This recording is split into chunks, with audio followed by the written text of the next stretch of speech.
ITTF Africa Cup finals. Toothless Juventus stunned by Lyon as Pep Guardiola's tactical masterclass leads Man City to famous win over Real at the Santiago Bernabeu in the UEFA Champions League. My name is Kingsley Akman and this is Sport Express. It's Thursday's edition of Sport Express and time for the international newsreel. Pedro Peter is here with the latest stories.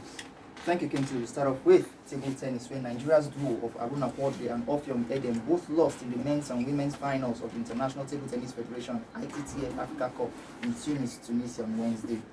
Quadri fell 4-3 to Ahmed Saleh of Egypt, while Edem was beaten 4-1 to Dina Meshref, also of Egypt. Despite stumbling at the final hurdle in Tunisia, Aruna Quadri and Offiong Edem have both qualified for the table tennis singles event at the Tokyo 2020 Olympic Games in Japan. To Formula 1, the sports governing body has revealed that both the Vietnam Grand Prix and the Bahrain Grand Prix races will both go ahead as planned, despite concerns of the coronavirus. F1 Chief Executive Chase Carey insists that all systems are go for the races and that Vietnam is ready. The Vietnam race will take place in Hanoi on the 5th of April, while the Bahrain Grand Prix will take place on March the 22nd. To tennis, world number 1 Novak Djokovic is through to the quarterfinals for the Dubai Tennis Championships after an easy win over Philipp Kohlschreiber of Germany on Wednesday. The 32-year-old hit 23 winners on his way to a 6-3, 6-1 victory in just 59 minutes and will face 7th seed Karen Khachanov in the next round. In other results, a Greek second seed Stefano Tsitsipas saw off Alexander Bublik of Kazakhstan 7-6, 6-4. Leonard Struff accounted for Nicolas Basilashvili 6-1, 6-love in 39 minutes, while Dan Evans also advanced. To the ladies, unseeded Tunisian Ons Jabeur continued their brilliant start to the 2020 season by defeating Czech third seed Karolina Pliskova at the Qatar Open in Doha on Wednesday. The 25-year-old struck an impressive 33 winners on her way to a 6-4, 3-6, 6-3 victory over Pliskova in 1 hour 47 minutes and will play former champion Petra Kvitova after the Czech 8 seed took out Yelena Ostapenko of Latvia 6-2, 5-7, 6-1. In other results, Gabin Muguruza saw off Diana Yastremska 6-2, 6-4. Belena Bencic beat Yulia Putintseva 6-4, 6-3, while Kiki Bertens was stunned in 3 sets 3-6, 6-3, 6-4 by Tsai Zheng of China. Lastly, to results of NBA matches played last night, Los Angeles Clippers beat the Phoenix Suns 102-92. Dallas Mavericks beat the San Antonio Spurs 109-103. Houston Rockets slammed the Memphis Grizzlies 140-112. Orlando Magic beat the Atlanta Hawks 130-120.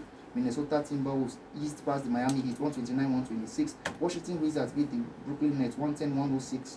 Cleveland Cavaliers saw off the challenger of Philadelphia 76ers 108-94. Charlotte Hornets took out the New York Knicks 107-101. And lastly, Boston Celtics defeated the Utah Jazz 114-103. Thank you very much, Pedro. That's the international newsreel. After the break to Nigerian sports. Welcome back. It's time for the Nigerian sports scene on Sports Express. Bolu Omoni is here. Bolu, let's start with we had an NPFL midweek game, Nasarawa United against Rangers, and it ended Nasarawa 2, Rangers 1. That was Rangers scored the first goal in the 4th minute by former Sunshine Star striker Lisra Labia from a direct free kick. Then about a minute after that, he got a free penalty. That's for the home side, and so he was slotted by Abubakar Lawal. Then in the second half, their right back Abubakar Zoli got the winning goal after a lovely cross that was deflected. Just took a shot from a very tight angle and scored the goal. Big surprise at Nasarawa. I think the bottom three now knows what it takes to get victory. Because we checked the last round, the 3 of them, they got all 3 points. Now they are all winning games. At least win your home games and see if you can put pressure on the teams above. A good win for them, and the game ended 2-1, like you said. All right, but you have something on Abia Warriors. Yeah, LMC, they fined them 5 million naira, and half of the money will be given to Enyimba to treat the injured players and whatever, everything that has to do with injury, including their chairman, that's Felix Sanyang. So they have 48 hours to probably file for appeal or something, but I doubt they will do anything like that. Even if they do, I'm not sure they will win any case. From all the pictures and the few clips we've seen, I think they will not win this case, and they'll play 3 games, minimum of 3 games behind closed bars. Wow, minimum of 3 games behind closed doors. Okay, now you look at it, 5 million. Is it not a slap in the wrist? It's what we see every time. Sometimes you hear 1.5 that maybe if a referee was involved, maybe you hear 250, 500 for the referees each. It's more like what we've been saying over time. If any violent incident happens on the field, let's see what happens if you start banning, maybe you're deducting points from team, maybe 3 points for one game or 6 points. Let them feel the pain. Like we've been saying over time, no fan wants the team to relegate. no matter how bad your team plays, no fan wants them to relegate. If you maybe anything that, especially cases like that where stones were being thrown and all, tell them they will lose 10 points or something. Let the fans feel the pain. If you do it to one team, maybe another team may try the same thing. If you do the same thing to another, over time everybody will calm down that, okay, I think they mean business. Not that you ban them or for something. Maybe after they play one game behind closed doors now, you tell them, oh, now for good conduct, they are okay. You bring them back to that. So I think until harsh, drastic measures are taken, this thing will continue. And like we've been saying over time, we hope someday nobody will die in the field before the LMC realize. Let's see what happens if truthfully they will go through. And one thing we've been saying over time, we only hear you give them this amount of money.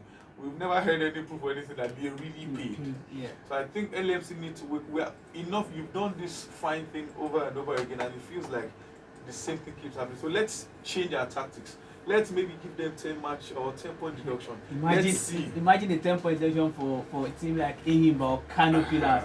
The other teams, the other teams, you know, will sit up and, you know, do the needful to at least curb this violence. What else do you have for us? The president of the NFF, Amaju Finiki, has, okay, it was quoted by a Punch that Cyril Dessers has gotten he has renewed his Nigerian passport, still on the fact that Cyril Dessers is likely going to play the next game against Sierra Leone. Okay, thank you very much, Bolo Money. That's the Nigerian sports scene. After the break, drama at the Santiago Bernabeu. Yemi Adesanya is here to serve us all of that on the World Soccer Report. It's time for the World Soccer Report on Sports Express.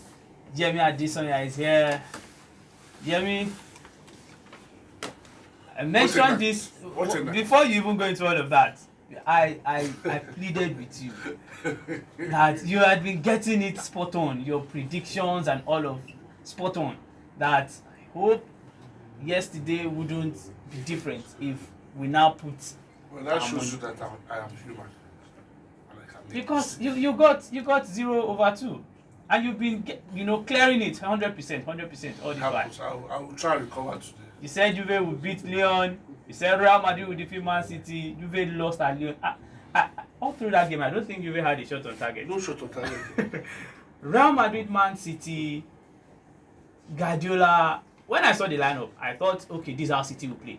But when the match started, Gabriel Jesus somewhere at the left side, playing like a left wing back. So Bernardo Silva and De Bruyne up top. It was just, maybe you can call it a Guardiola masterclass. Well, not to sound like a broken record, I think first and foremost, game management was huge. Compare both teams and the decisions that they took pre and during the game shows that game management was very critical. And why do we say so? Jesus is a focal point for City, especially considering that he got to start ahead of Aguero. That means there was a plan. So they put him wide. Wide is to allow him to assist in pressing and also to get the opportunity of running behind Carvajal when he pushes forward.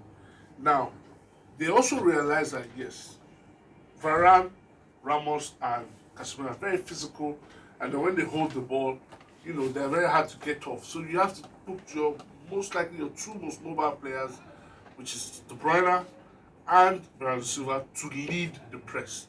And that's what City did all through. They led the press. Now, the critical point in the game were the changes, and that's why I said game management was critical.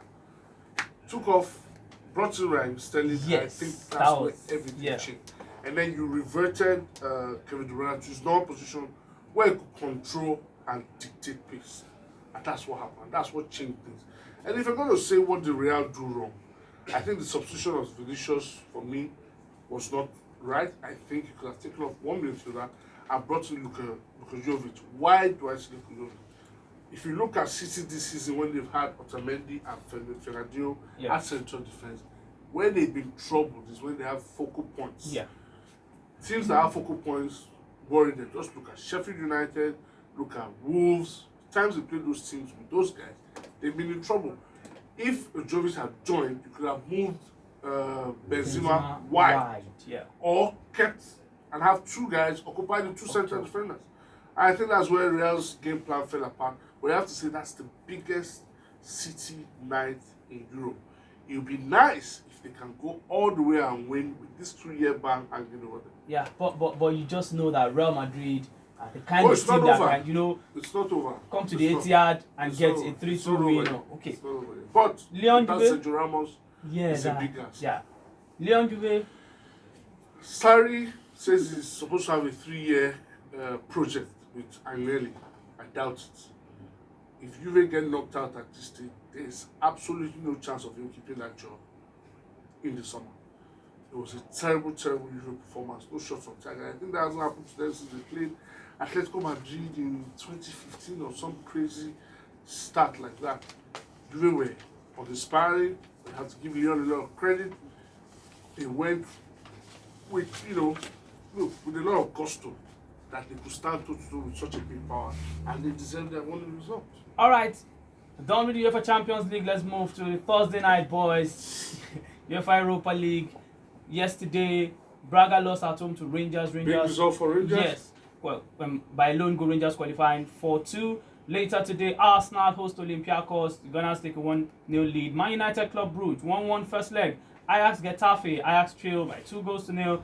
Ghent Roma. Ghent trail by a lone goal. Porto Leverkusen. Inter Ludogorets. Salzburg Frankfurt. Espanyol Wolves. Yemi, should we expect any shock? I think what we should be looking at should be Ajax Getafe. Getafe winning at home 2-0, but note, Getafe lost 3-0 at home at the weekend to Sevilla. Ajax also lost to Hercules. So, watch that game. Getafe have shown that they can cause one of the big teams trouble. Ajax didn't have a shot on target in the first leg. That should be the game we should be looking out for. I expect a shock in that game. I think So the Getafe- shock will be I think Getafe will go through. So Arsenal, Man United, Roma, Inter. In an ideal Wolves. sense, they all should go through. In an ideal sense. But then, All right. stranger things have happened. Yemi Adesanya, you have something on your basketball clinic. Yeah, so we're having our last free clinic for kids, age 5 to 12, at the Landmark Center. It's basketball for kids, age 5 to 12. So if you're interested to register your kids, please call 080 7777 6014. That's 080 7777 6014. Fantastic. All right, thank you very much, Yemi Adesanya. Before we go, a best of the rest is from tennis, where 5-time major winner Maria Sharapova announced her retirement from the sport at the age of 32. The Russian former world number 1 first made a spotlight when she won at the Wimbledon Championships in 2004 age 17 and completed the career slam when she won the French Open in 2012, although she did serve a 15-month ban in 2016 after testing positive for meldonium. That's the size of our show today. My name is Kingsley Akman. Good morning.